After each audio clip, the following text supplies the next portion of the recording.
What's up, ladies and gentlemen? My name's Scyushi, and today we're going to be talking about the best builds for Albedo. I've actually had this guy since he first ended up coming out. We do currently have a rerun Wish banner with him in it, also Eula, which both of these banners actually share pity as well as their 50/50s, which is an interesting way to rerun a character. But Albedo is one of those characters where I feel like a lot of people slept on him when he first came into the game, and even right now people are probably still sleeping on him. Even when I first got him, I just kind of did a random 10 pull and then I just pulled Albedo, and I wasn't really interested in him. I thought that his character design was kind of boring, honestly, but he ended up actually fitting into my team so well that I would never swap him out.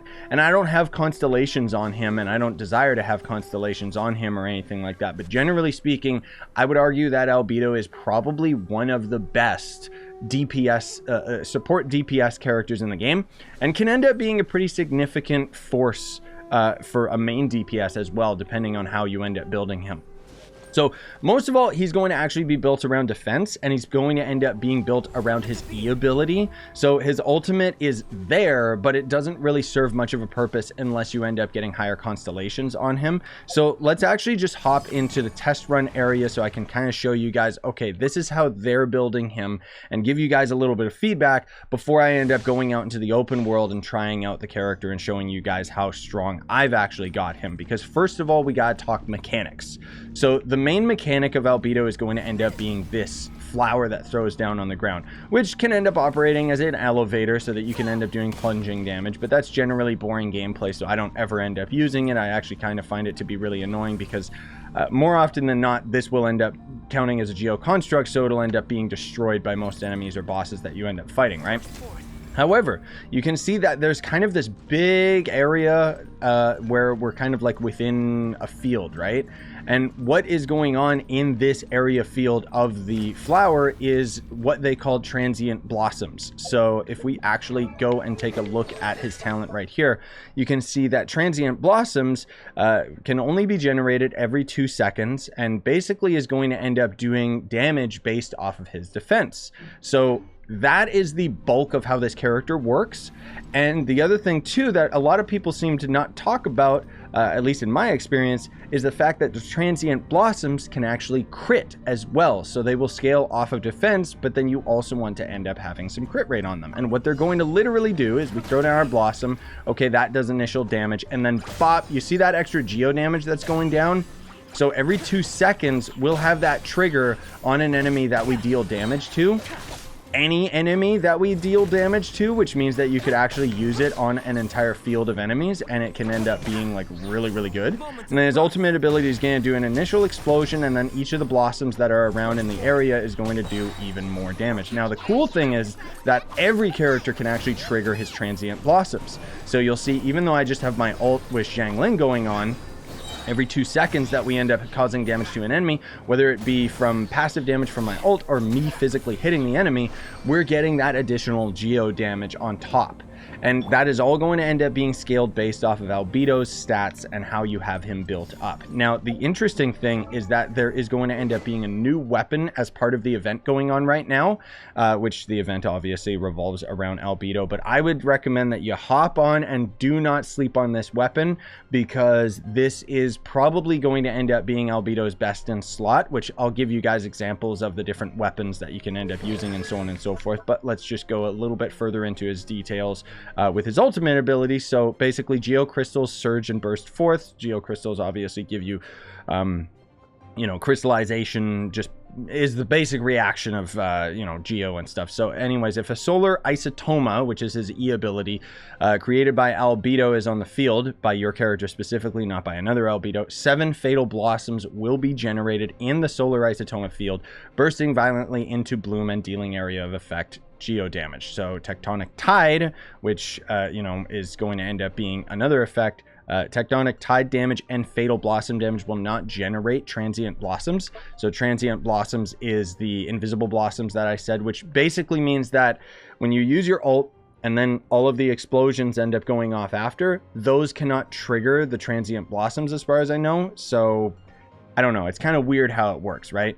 But then there's going to be his basic attack, which is just kind of standard. And then, of course, you know, his E, as I said, scales off of his skill damage, but also his Blossom damage as well. Now, the interesting thing is that you could build Albedo multiple ways. I've seen some people actually have Albedo built towards that attack right there, the slam down, which I feel like those types of players are probably pretty Albedo is being pretty underutilized if you're just building him towards that slam down, because you can end up getting it so that it can end up doing like 10k damage, and you can see that the cooldown on it is only 4 seconds. So it's definitely an ability that you could spam on top of just dealing damage, but you're going to end up being basically, you know, one arm tied behind your back, because most of Albedo's damage is going to come from those invisible transient blossoms, right? So let's actually hop back out into the open world so I can give you guys a real life example of what my build is with him, and then we can end up talking about like how you're going to build him and everything like that. Obviously I'll have timestamps for all of that stuff. So let's actually go down here, because we're going to end up dealing with a mirror mage at this ley line, which means, well, mirror maidens are really, really powerful. Now, I do have 2 Geo characters in my party. Keep that in mind, because I'm a freak. I just love Geo characters. That's why I'm waiting for Itto right now rather than getting constellations on Albedo, even though it would actually be very, very useful for me, as we'll get into a little bit later. But my point is that we're going to have the Zhongli shield, which is, of course, giving us, you know, lowering the defense of the enemies and stuff. But you can see my transient blossoms can do anywhere between 10k and 20k.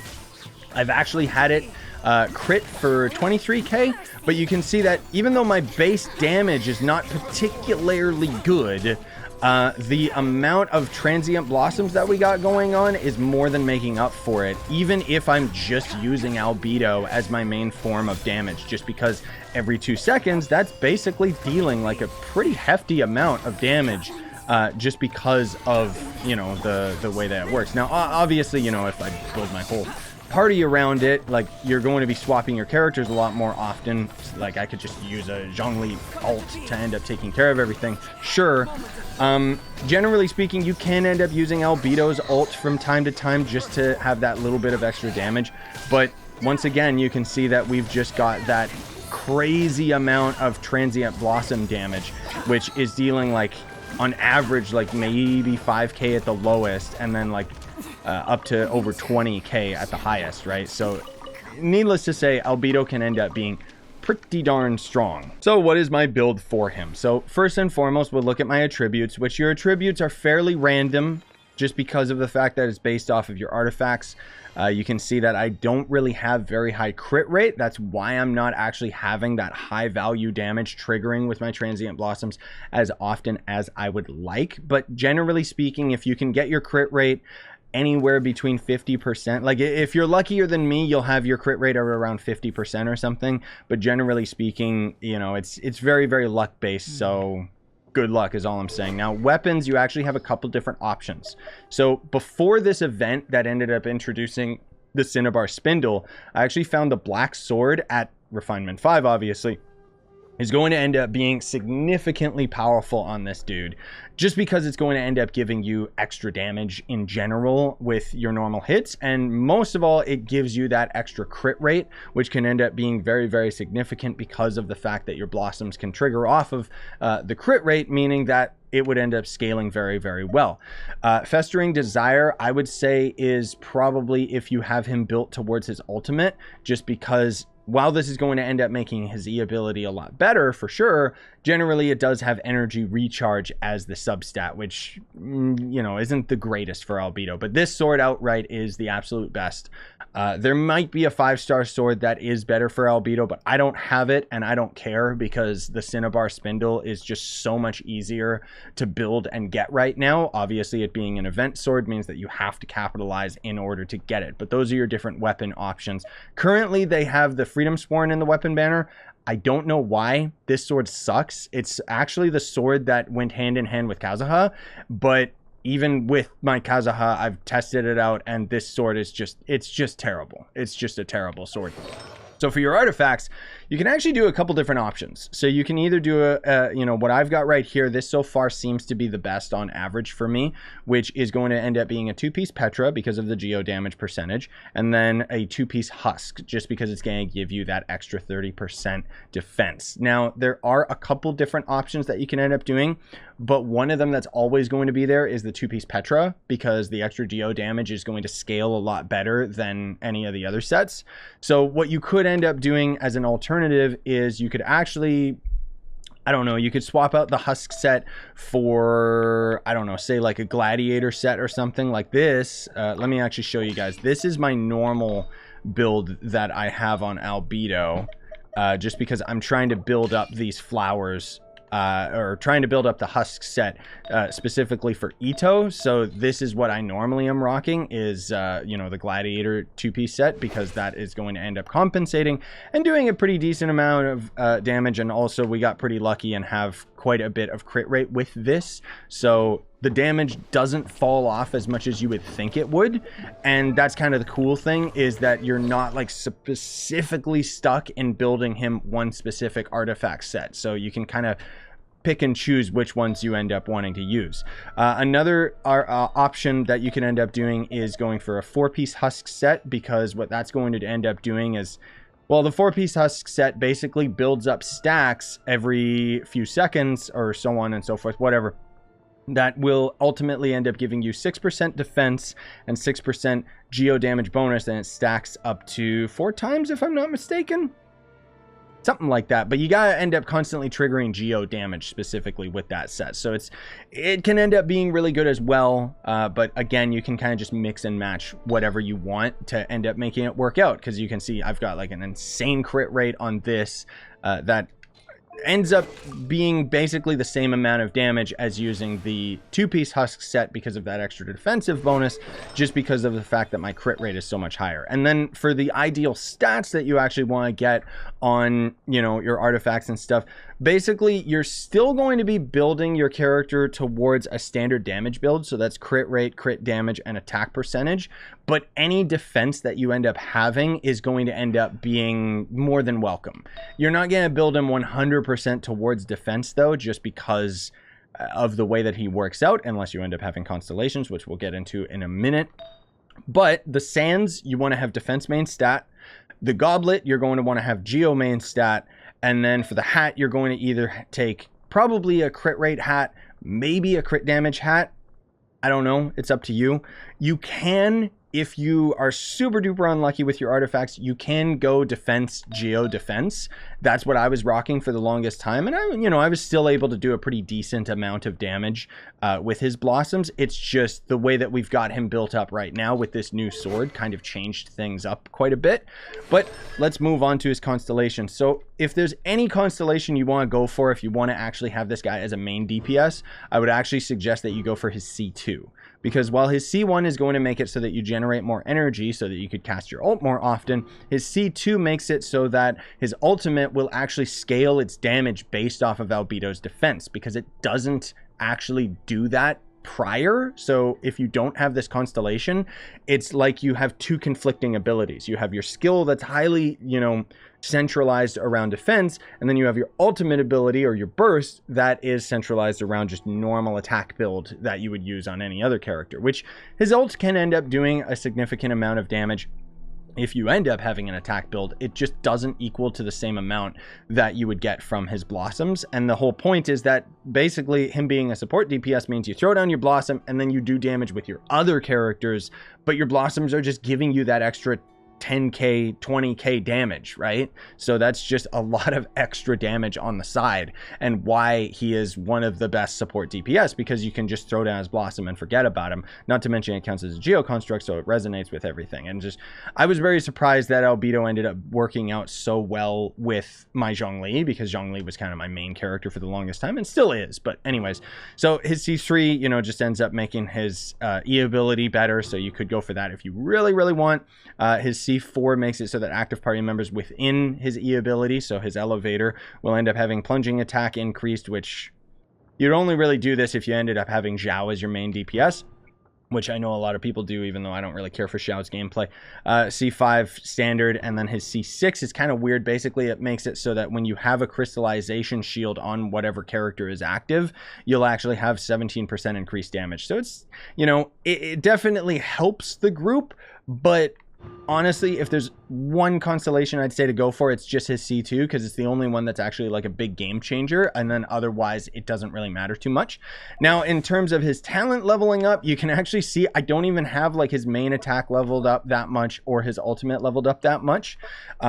If there's anything I would recommend that you level up, it's probably just going to end up being his elemental skill, just because, again, that's going to be where the bulk of your damage is. If you're just using him as a support DPS, you don't even need to level up his main attack or his ultimate.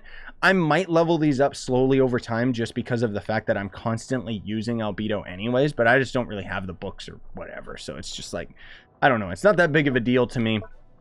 And mainly I just use him for his E ability. I was leveling up his other talents, and then suddenly I was like, wait, why am I doing this? I don't actually use him as a main DPS, so why was I leveling up his base attack? But anyways, that's my own 2 cents towards it. So yeah, ultimately the way you're going to use him is just a pump and dump. So you pump, dump, and then there you go. You would end up just doing damage. I use the resonation because that's going to constantly trigger on all of the enemies around me, rather than me just single targeting a certain enemy. And it's going to end up triggering with anything, the transient blossoms. So even with Kazuha, it ends up working out for me because I can pull enemies in and blah, blah, blah.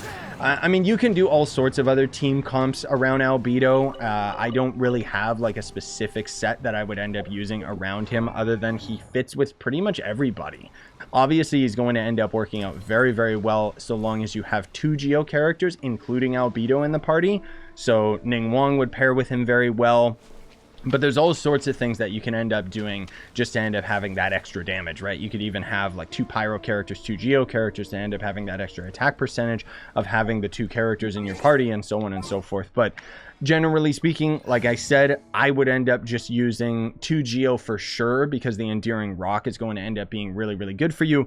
He just kind of goes hand in hand with a second Geo character. So like I said, right now, I'm waiting for Itto to come in, and he's going to end up basically replacing Raiden Shogun, which probably is going to end up being really bad because Raiden hits really, really hard, or at least mine does because I've got some constellations on her. But anyways, you don't need to hear about any of that stuff. So hopefully you found this video helpful in terms of how you're going to end up building Albedo. Do not sleep on this character. I would say that he's really, really powerful and definitely worth getting. Even if you don't like, if you don't want him as a main DPS, that's perfectly fine. That's where he fits. If you want him as a main DPS, well, go for it. I don't use him for that though. I just use him for his E. Anyways, thanks for watching. Smash like, sub for more, buy the merch you want to support the channel, and have yourselves a wonderful day, gamers.